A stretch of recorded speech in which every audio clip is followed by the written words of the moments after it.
Calls for help ignored. A Braintree woman tells 25 Investigates she raised concerns about the care her brother, a Vietnam veteran, was receiving in his nursing home for months before he died, and she got nowhere. Yeah, investigative reporter Carrie Cavanaugh has the paper trail of complaints the woman filed with several state agencies about the West Roxbury facility. And Carrie's heard from several families who say when they turned to the state for help, they felt brushed aside. I'm so glad someone is listening to my story. Finally, for him. Fuzzy photographs and pieces of patriotism. All Kathy McLeod has left of her big brother, John Murphy. Who was he to you? Well, you know,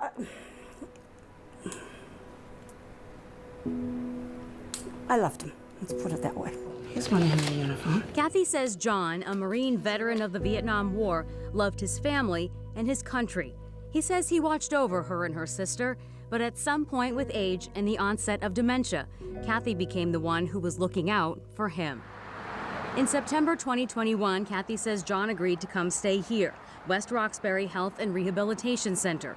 The for-profit nursing home has a 2 out of 5-star rating, according to federal data. He was very social when he'd get in there. He'd shake everyone's hand in the hallway. He'd pat them on the back. But Kathy says within a couple of months, she became concerned about the quality of his care. Every time I went in, there was something. According to Kathy, his bed linens weren't changed. John wasn't being properly washed. He wasn't eating.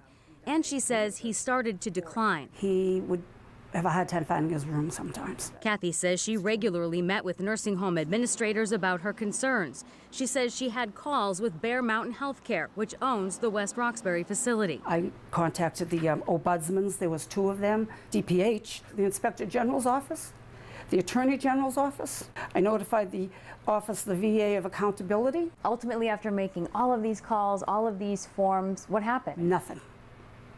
Absolutely nothing. What happened was he wandered into a patient's room, he got pushed, fell down, broke his leg, and died. That's what happened.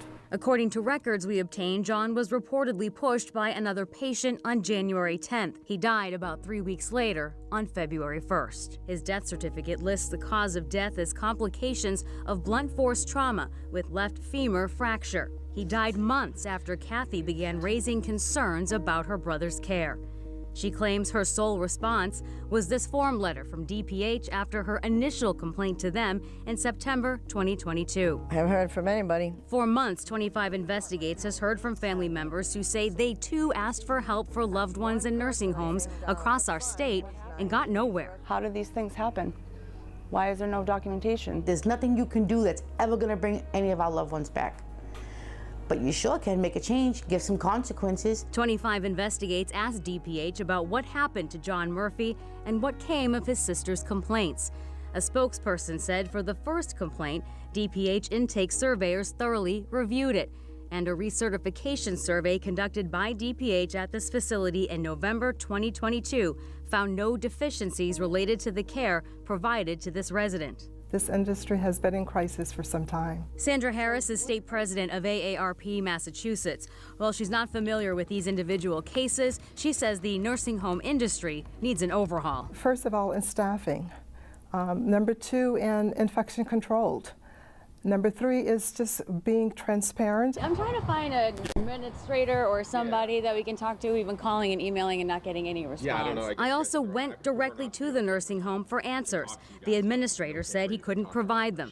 So we called and emailed owner Bear Mountain Healthcare several times during the month of July and got no response. After John died, Kathy sent another complaint to DPH. I feel that this nursing home needs to be inspected by DPH. DPH told 25 Investigates after a thorough investigation, the complaint filed on 3/7 was found to be unsubstantiated. No one ever called me and said, "Can I talk to you?" Never. And DPH is supposed to be protecting our elderly and do something. It's time someone stood up for these people. The Department of Public Health, DPH, declined to do an interview with us about the family's concerns. Governor Healey's office also declined an interview.